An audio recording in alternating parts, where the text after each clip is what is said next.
It's been a weird year for rugby. The Six Nations was played in front of no fans and won by Wales without a single sign to suggest that might be a thing that would ever happen either side of it. We got the most low-key Lions series anyone can recall, somehow packed with incidents unlike anything we've ever seen before. And the Southern Hemisphere saw a Wallaby resurgence that would seemingly peter out just at random. But before we get to the Team of the Year, and in between the All Blacks inexplicably breaking the all-time points record and Leinster Crusaders and Toulouse joylessly dominating their club competitions, we were given so many moments worth cheering, so many great tries, silly stumbles and ridiculous beats destined to be brought up in "do you remember that time that we conversations in years to come." And I think it's high time we celebrated the very best of those beats. So here it is, the 63 finest rugby moments of 2021. And where better to begin than at Twickenham way back in a February that feels so long ago, as France pulled a perfect pre-planned move that left England floundering. It's the kind of score that some would describe as being like clockwork, but no clock has ever done something this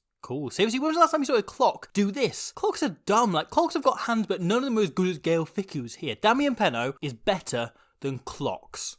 Confirmed. And also better than clocks is this interview with Tony Lambton defending Southland's losing run. Yeah, that's right. There's been a few haters out there saying that we don't deserve to be here, but they can shut up their ass as far as I'm concerned, mate. Which narrowly loses the number 62 spot to this from Mark Woke, the captain of the Netherlands, after they pulled off one of their greatest ever performances to beat Belgium and qualify for the Rugby Europe Championship for 2022. Telling it here just like it is. Yeah, we were fucking good. We feel really good. And number 61, only so low because I realised later on it was Rugby League and not Union, but wanted to still include it anyway. Best try celebration of the year. And coming immediately after that try are a couple of conversions. First, this conversion from the Diety 10, the Georgian competition, superbly described by the native commentators. Tomasz.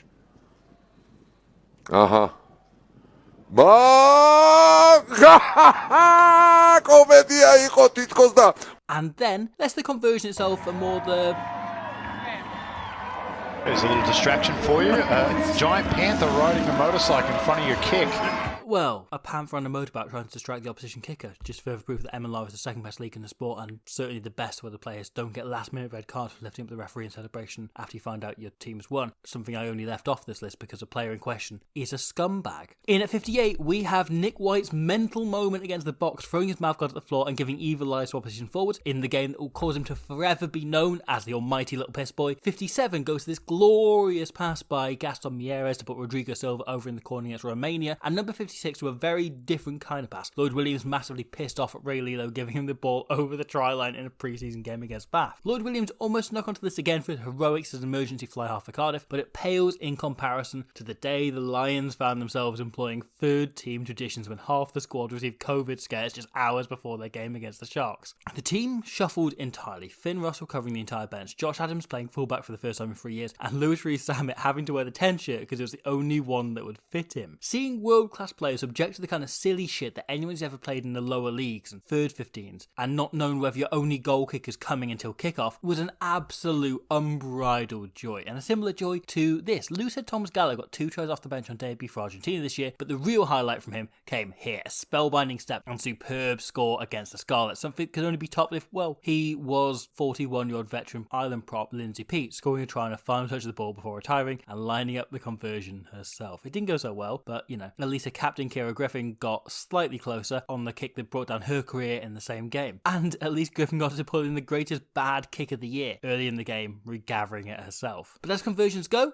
nothing compared to this. Elliot Daly from the touchline just absolutely thunder-twatting a drop-kick conversion in the dying minutes against Ireland. And as shithousery goes, here, Josh Turnbull undoing Kieran Hardy's shoelaces right as he's preparing to feed the scrum. Pretty strong, pretty good contender. At 50, we have the superb score by Bristol prop Simi Pam. A prop scoring a stunning solo try down the wing from, 862 metres? Ridiculous. Simi Pam, in general, just everlasting delight, deserves to be all over this list. And at 49, we have the play of Arjen. Now, for anyone not following French rugby's basement boys, this year and last, Arjen completed what is believed to be the longest losing run in the history of professional sport, never mind rugby. The highlight coming here, things getting so bad in March that they fired their coach mid-match and didn't even let him do the post-match conference. The side were relegated from the top 14, but that didn't help as they continued to be battered in the Pro D. Confidence so low they went from the bottom of one table to the next, looking at back-to-back relegations. Then, in October, it finally happened.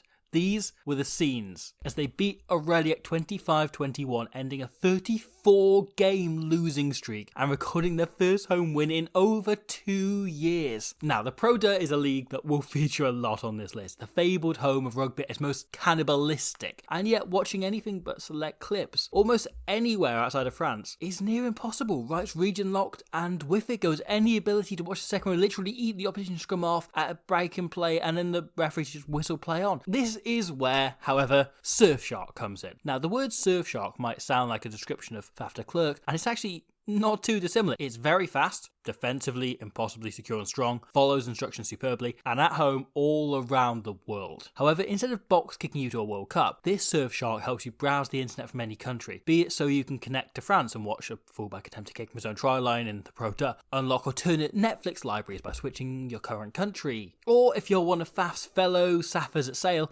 check your bank account from back home without fear of being frozen out. The uses are endless, with strict no logs policy, a 30-day money-back guarantee, and better yet, a pretty phenomenal, right? 83% off and 4 months free if you click the link in the description and use the offer code SQUIDRUGBY. And there's so many reasons to install that little Faf-free Faf app on your phone or whatever device you want to use and get watching the Pro D or whatever you want to do this weekend. And whilst I couldn't possibly comment on services anyone outside of Australia may want to use that on, at 48, here's Stan Sports front Ros Kelly's car as she's going through McDonald's drive-in because her and Andrew Mertens got stuck in traffic on the way to the game. Nurse, what would you like? Oh, just same old Happy Meal for me, please, The Mum. usual, with a toy? Yes, please. And then apple juice. At 47, Fiji scored a stunner against Wales through Nigel Levu. At 46, we have the finest bit of bleach blonde shithousery since Regina George got hit by the bus as human VPN Faf de Klerk shamelessly chucks the ball at Kyle Sinclair's own ovals. At 45, we have the glory of the Rainbow Cup, a competition I'm confident most people watching have already forgotten, but little made me happier this year than watching Italy lock Nicola Canone, a proper workhouse set-piece type forward, pop up and score 2 tries, both proper back shit as well. Something that made the great big dude just unbearably happy. But speaking of set-piece forward stuff, right? Have a look at this line out from a Pro D match between Bezier and Biarritz. I promise you, this does not go quite as you'd expect.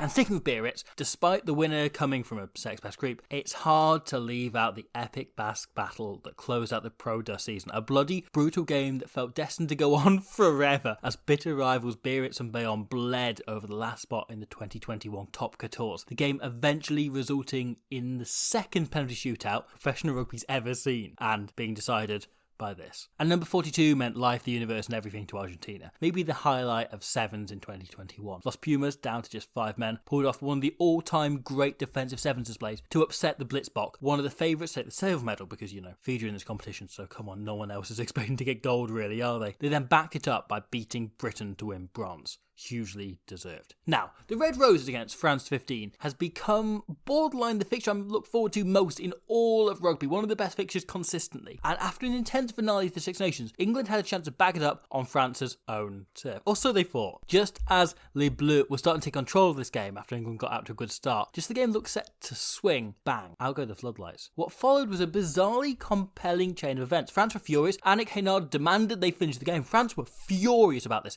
England, diplomatic, knowing enough time had been played for them to just record the win. In the end, the match was abandoned, but not before it gave us another twist on the most fascinating fixture in one of rugby's greatest showdowns. At 40, Finn Russell throws a glory ball, and so much emotion pops. His teammates break into an entertaining celebration, but Cameron Wilkie, that man has no option but to punch the post. But from punching the post to punching the air, any prop interception try is special, but this, by Larone White, Frosty and Gilgronis, is just spectacular, never slowing or floundering on his way to the try line. Something he has in common with, and go with me here, Josh Adams, who enjoyed a hilariously great start to his Lions tour, scoring 8 tries in 3 games, with the standout being his 4 against the other kind of Lions, but it's nothing compared to Boyta Chamberlain's hat-trick, nailing 3 whole drop goals to sink the Ospreys in a moment I found deeply conflicting and confusing. my deep love for drop goals pushed all the way by my reluctant need to support the Ospreys. And now, for a moment this festive period, to celebrate sledging. We have Peter O'Mahony to Thomas Lavanini. Scumbags, you know exactly what he's doing.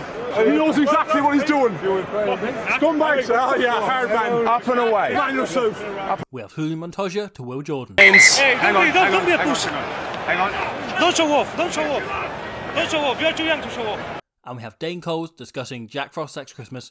Look, he's American, isn't he? All sharing the number 36. Number 35 is another return to the Proda for a pretty incredible assist here, keeping the ball in play for a try. Whilst at number 34, we have the opposite. It's the last play at Franklin's Gardens. Exeter are 6 points behind. And when they do it, they score. It all comes down to the conversion. Joe Simmons needs to nail this. One step forward, however, means Northampton can charge. And the ball is put out of play and victory secured with Simmons baffled, then frustrated, having not even got his attempt to take the kick. Exeter lose.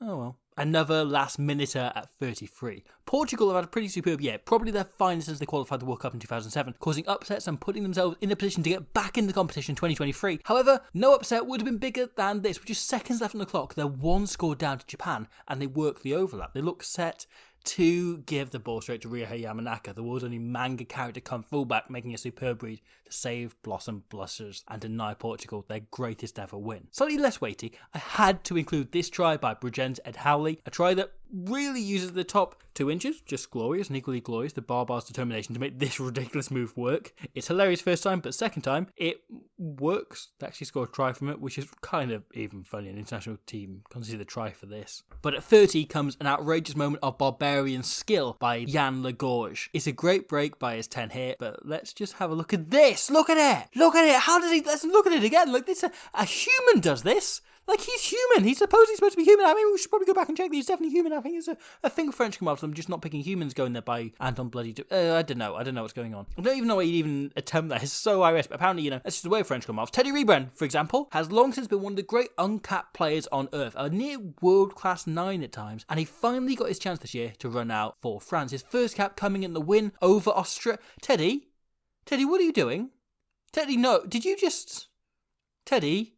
Can we talk about his first cap coming in the last minute loss to Australia after Rebren had the second biggest brain fart by a scrum half in the last play this year to Gareth Davis against Ireland, which still makes me angry, still makes me confused, and still makes me wonder how he ended up on a Lions tour after this. Staying in France, there has to be room for this absolutely phenomenal try by Toulouse from their own try line. Now, they won the European Cup this year, but come on, there's no way they pulled a moment better than this. And whilst Toulouse won one final in southwest London, the year's other Twickenham triumph went to Harlequins, who reinvigorated love for rugby in Europe in the final by taking down racism RFC, playing a brand of rugby so open, fun and free-flowing, a brand so fast, always avoiding contact in a way that probably really pissed off Henry Slade. And speaking of things that really pissed off Henry Slade, back in March, Wales pulled their best performance of the PVAC era, whilst also entirely embracing the endless jars of jam lying around the Principality, pull a win over England that was somehow not just the usual intense battle we've come to expect, but also funny. Like, this match was not just a great game of rugby that was close and then decided and then, both teams playing really well, but also, for anyone who wasn't English, good God, was this match so funny. Some may call this next moment funny as well, but personally, I think it's nothing other than majestic. 19 stone, a pure potato, dancing out of tackles like a sumo wrestling Cheslin Colby. Glorious. But if Furlong demonstrated what props can do, Zerab Zorahina demonstrated perhaps the breed does have some limit as he attempts to clear the ball with a box kick. And yet, it's not as big a shambles as this. Our final trip to the Pro Da for the day as Biarritz find themselves in search of a winner with 1 minute to go. And they pull a classic pre-planned move, executing it perfectly, everything sliding into place exactly as they'd hoped to win the match. The hope the opposition failed to kick the ball out twice in just 10 seconds gambit is risky, but if it works, it's hugely rewarding, and it worked here. Now, I've featured some standout games so far, but few stick in the memory quite like Wales's trip to Paris. Cymru coming for the Grand Slam, France knowing they could put themselves in for a chance at the title if they won. And the two teams went absolutely blow for blow, try after try, and in the end, Louis Rizamet's foot was the difference. This moment marking Wales's last attack with time still on the board. His team's luck catching up with them as they went 2 men down and could only hang on until the last minute. Brice Durlong breaking Welsh hearts and stopping the slam was the last play of the game. Heartbreaking, compelling, everything. And that heart was poured right back into the game as Uruguay took out the USA and booked their place in Rugby World Cup 2023. After the USA getting out to a commanding lead, Uruguay showed incredible resilience to claw their way back in the first leg before dominating the second, smashing the States and putting themselves into the World Cup, already hunting another victory to build on what they achieved against Fiji last time out. Moving into the top 20, the Premiership provided another eyes and ears glued open moment on the final day as head coaches Steve Borthwick and Pat Lam clashed on the touchline after Bristol pulled some cheeky, sneaky shithouse moves, possibly, probably, definitely inventing an injury for John Afoa that... Steve, just said he was stop. So, team... No, can you go back? Steve, please. Just don't lie. Okay. I'm not lying. Right, lads. I'm not lying. Right. Yeah, let's just say Steve Borthwick disagreed with.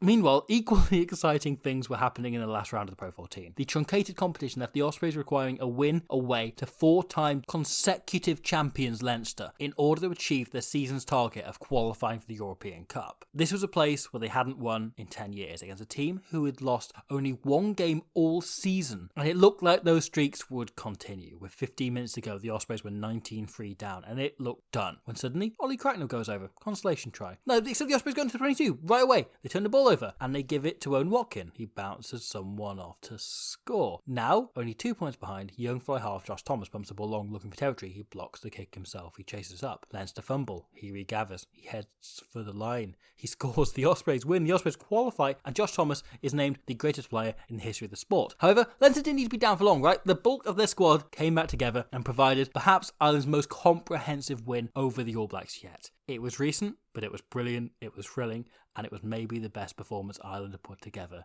in years. But it also wasn't as good as Taniela Tupou downing a sausage. Let's watch it again. Here is Taniela Tupou downing a sausage. But at number 16, Scotland and Ireland met this summer, knowing only one of them could qualify for the 2021 but played in 2022 Rugby World Cup. And 10 minutes ago, it looked like it had to be Ireland. Underdog Scotland throwing everything at them, Chloe Rowley breaking the line twice, but the Irish defence was superb, holding on to their 5-point lead through 15 gruelling minutes of straight defending, right through to that final play. Scotland then eventually working the overlap and Rowley herself going over, knowing the conversion was crucial, risking taking it under the post to give Scotland the last-minute win and eliminating Ireland from World Cup proceedings. Something equally lofty and important to the sport, however, is at 15, as the WTF GOT, Lionel Boxes himself, pulled this wonderfully pointless overhead kick. Just glorious. Now, for all the joy in the lower French leagues, this year's Super Rugby AU may have been quietly the best top-flight league. Every single game seemingly coming down to a passionate last-minute winner, and so it was only fitting the final should be decided in the exact same manner. The Brumbies ahead, defending their own goal line as if it's their lives. Taniela Tupou, having played for the full 80 minutes, makes a hell of a shove for the line, and everyone is drawn in, cameraman included, as the Reds play away quickly and James O'Connor can complete a superb season with the winning try. Queensland explodes as the title comes home, an absolutely glorious end to a competition that was as good as it got in 2021. At number 13, we have one moment that sums up a lifetime. More than 20,000 people have represented their country in rugby union, but going into this year, only 4 had ever scored more than 1,000 points for one nation. 4 names that are instantly synonymous with the sport, with their country's rugby history. Dan Carter, Johnny Wilkinson, Neil Jenkins, and Ronan O'Gara. And so, it meant everything to Romania's Florin Vlaicu this March when he became number 5. Vlaicu has been one of the most underrated players on the planet for more than a decade now, and one of the greatest players and finest servants Romanian rugby will ever see. And he celebrated his 1,000th point by making himself a t-shirt and saying this was the thing that he'd been working towards all of his life. Just a really, really wholesome and wonderful moment from Tier 2 rugby. And another heartwarming story at number 12. The Rainbow Cup may have been a weird odyssey in the middle of the year, but there could be no complaints over how it ended. Benetton, in inspired spirit all competition, just clicked. The final was one of those glorious days when everything works for a team, where everything seems to fly perfectly. Benetton lost every single game in the regular season, powered by an unbelievable performance by King Paolo, whose man of the match display gave his club the first piece of silverware they'd seen since they broke away from the Italian leagues about 12 years ago, and in a competition that included Leinster as well. Like, Leinster could have won this thing and they bloody didn't. Benetton did. Just a spectacular thing to see. But another underdog win pips them at number 11, or rather a trio of underdog wins, as Chile pulled off their first, second and third greatest ever performances in rugby, all in a single calendar year, as they battered Canada to give them a shot at the World Cup, pulled off a last-minute winner against Russia through Santiago Vedea, the kind of goal kicker who some might describe as metronomic, but when was the last time you saw a metronome slot a kick like this? Honestly, Santiago Vedea better than clocks, confirmed. And then backed it up the following week by absolutely destroying Russia with their joyously rapid-fly half with the most South American name I've ever heard, Rodrigo Fernandez, becoming one of my new favourite players. Nobody tell Felipe Pacheco that I'm seeing over South American turns. Honestly, Chile's rise has been one of the stories of the year. They were nobody at the start of 2021. Nobody knew Chilean rugby was, Now they're chasing down a World Cup spot, having already defeated 2 of the qualifying nations from 2019, and with number 3 very firmly in their sight as they played the USA for a spot at 2023 next year. And now, ladies and gentlemen, the top 10.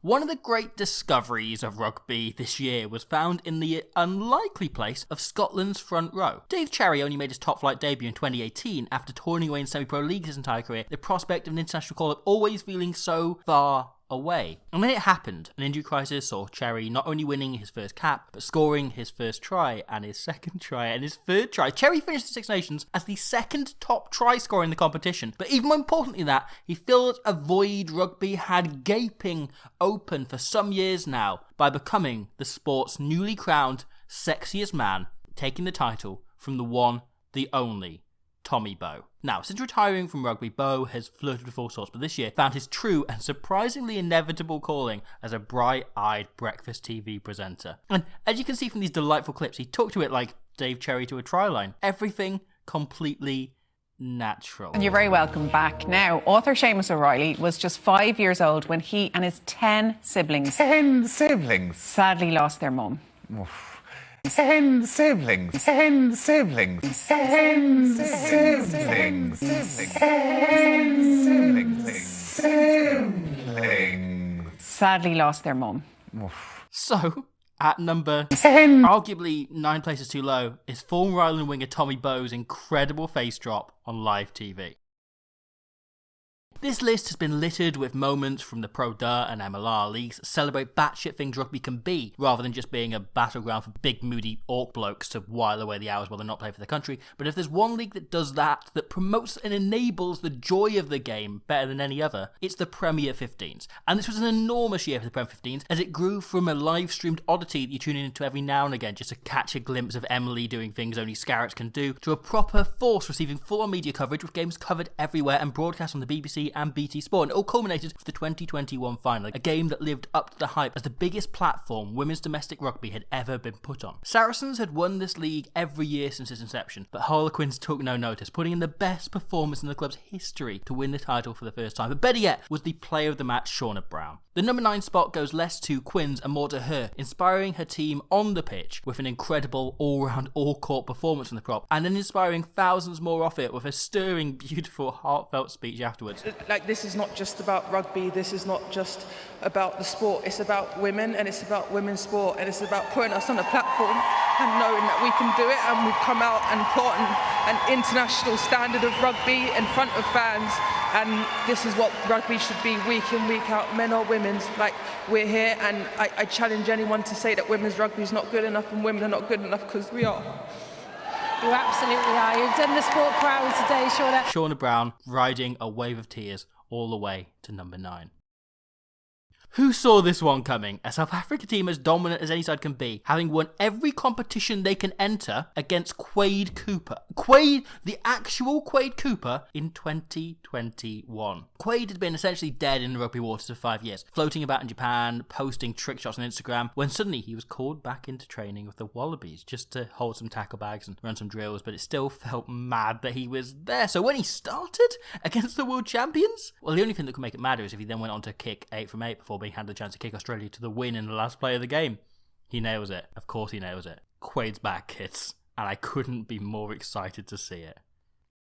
Now, number 7 could easily go to this entire match. A proper classic as the Springboks came back to win at the end. Countless tries of so many great moments and an ending to die for. A final 7 minutes with no fewer than 4 last-minute seemingly winning kicks, only for Elton Yankees to eventually get the last laugh. However, if we're going to talk about this match, there's one moment we need to focus on in particular. The moment is this.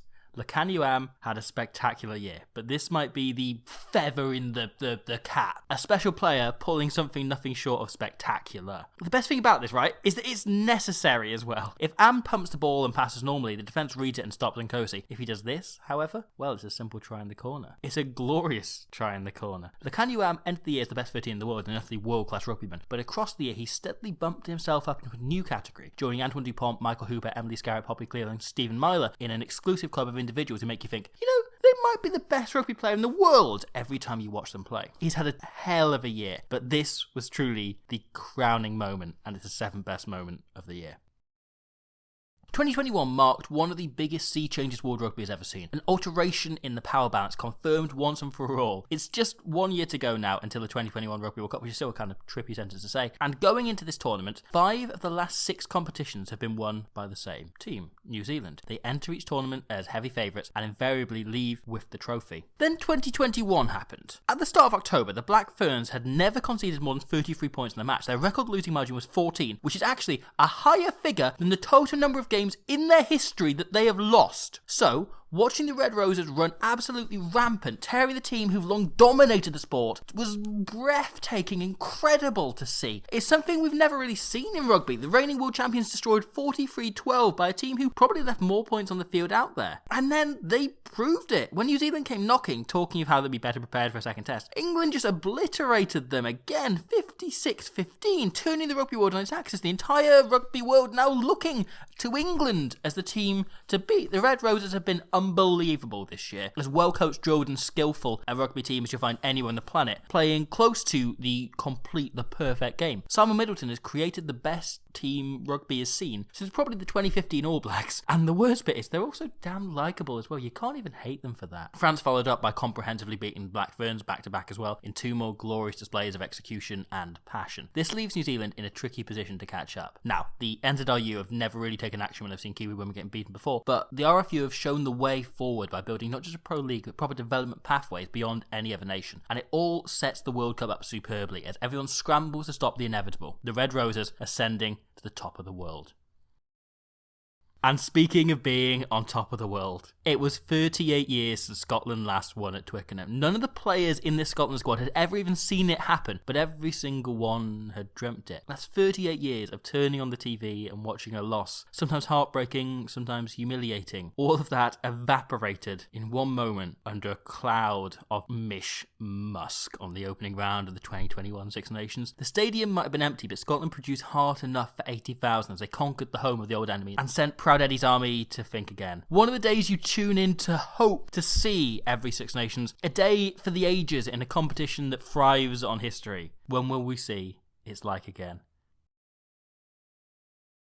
This is less a moment and more it's a moment in time, because this June, Australia and France played each other 3 times, and good God, rugby does not get any better than that. Les Bleus and Les Wallabies are 2 teams just perfectly matched. Their levels of ramshackle and exuberance balance out entirely. Fun and flair only underlined by the fact either side might at any given moment do something so cataclysmically daft it'll win the other team the game. All 3 occasions were absolute marvels, where tries like this were just commonplace. It's just something that happens in this game. This just happens. That's what this game is like now. Normally, a free test series leaves you glad that it'll be the best part of 10 years until these sides do it again. But with Australia against France, you were really left wanting more. The Wallabies played France 3 times this year, and it was approximately 49 times too few. Lions tours are instant rugby history. The moment the whistle goes on the 3rd test, the pages are printed. It's done. It's dusted. Archive it. And so it went in 2009 as Mornay Stain provided the perfect moment to capture his career, calmly and effortlessly blistering over a win from 51 metres to win the series in the last play of the game, or so we thought. His effort from 2021 may be a less impressive kick, but the journey he's taken to get there makes it even more mighty. 12 years of Test rugby, including a run in the wilderness where he was considered superfluous to requirements, Mornay brought it all back. He's always been so much more than this kicking game, but when you have one asset like that, it's always going to overshadow everything else, and South Africa deployed him perfectly, hauling his safety clutch ass onto the pitch as we sat with bated breath, waiting for the moment, knowing it was coming, and then it did. 90 seconds earlier and 30 metres closer than his effort 12 years earlier, but it still felt like the moment Mornay was made for. Stain steps up And for once, the rugby world didn't have to wait until the final whistle to print those pages. There was no way Mornay was missing. He strikes the ball, and even with a minute left to play, you knew that was it. Series done, series won, archive it. As anyone who has literally ever watched the top 14 can tell you, it's often a foolhardy thing to look at a rugby fixture list and think, oh, those two teams are fun, that should be a good game. The nature of the sport is such that even the most free-flowing teams can easily get pulled into 9-6 mudslinging battles, or sides who love to chuck it around can have the egg thing ripped off them for entire 80 minutes by one team who just has a competent scrum. You can only ever get hyped for the quality of the game, not the kind. Bristol Bears semi-final against Harlequins turned all of that on its head. The two teams' highlight reels that season probably said it would be likely open, but nobody was prepared for the quality. Simply put, that famous fated semi-final might be the best match of club rugby I have ever seen in my life. It was high scoring, sure, but it was better than that. Every single try, every single point coated and dripping in drama. The stakes enormously high as both teams chased what will be a historic day in their respective clubs' 100-plus year histories. Bristol got out to one of the spellbinding starts you'll see, blowing Quins out the water in a completely comprehensive first half performance. Then Alex Dombrandt scored right before half time, and Lewis Liner scored right after half time. And Quins kept going, Bristol's buffer slowly eroding until Joe Marchant scores in the corner to put Quins just 2 points behind, and Marcus Smith has the conversion to equalise. The game goes to extra time. The rugby gods giving us exactly what we wanted in this game, the kind, the quality, now even the quantity. And that extra time becomes a back and forth itself. Tyrone Green smashing over from short range, only for Max Malins to complete the year's second most unlikely hat-trick, to this by Richard Hibbard, and God bless that greasy, creaky barrel of a man. However, it was far from written. The conversion missed, Quins kicked on, a try in the corner to end the game and give Harlequins the most remarkable victory of the year, possibly the decade, possibly of professional rugby ever. What a match. What an utterly unbeatable match. Except it could be beaten, but only by one moment. Perhaps the only game to live up to what Bristol and Quins pulled at Ashton Gate that day. The All Blacks travelled to Paris to face a French team so fired up. And like the semi-final, the game played out for maximum drama. France utterly decimating the All Blacks early on, just looking the endlessly superior rugby team before half-time came, and once again, the opposition started to slide back. New Zealand scoring 3 tries in quick succession, slowly starting to look like taking control of the game until a chance. Geordie Barrett chases down his own kick. France may beat him to it, but the kick is so well weighted it's sitting up before the try line, forcing them to play it in the most difficult, dangerous position in the field. France are in danger. Enter Roman Untermack. And exit Roman Untermack, pursued by a Jalabert. The most audacious thing I've seen on a rugby pitch in many years, executed with such a calm, collected air. Followed by the most incredible blind pass to Melvin Jaminet, who doesn't even call for the ball. Untermack just knows he's going to be there. Many of the best flyers out there have genius rugby brains, but Untermack got to where he is by having an ungodly knowledge of space and surroundings, to a near psychic powers degree. And it turned the game. France had lost all momentum, and suddenly it was theirs, and so was the match. Shortly afterwards, Damien Penaud scores the sealing try as France kick a few more goals to nudge their points difference up to 40. France beating the All Blacks is one of the highlights of the year, but Roman Untermack inspiring it by doing something so harebrained, mad, and utterly beautiful, that's as good as rugby gets. So that brings us through the 63 greatest rugby moments of 2021. I'm sure there's loads more I missed. There easily could have been a few hundred of these. There's loads more bonus ones crammed in there throughout the thing as well. Please let me know if you have any thoughts and ideas. Otherwise, we'll be back very soon, around New Year, for the Team of the Year. That is coming very soon, and I will see you then for that. Otherwise, have a very, very Merry Christmas. Enjoy all the days around it as well. And a Happy New Year, that I suppose I'll see you probably about between now and then. All right. See ya. Bye. Okay, thank you very much. There are a present or something or not? Sorry? There are a present. It's my first time here, no present. Oh, I want to watch or something like that, no? It's a joke, Bye.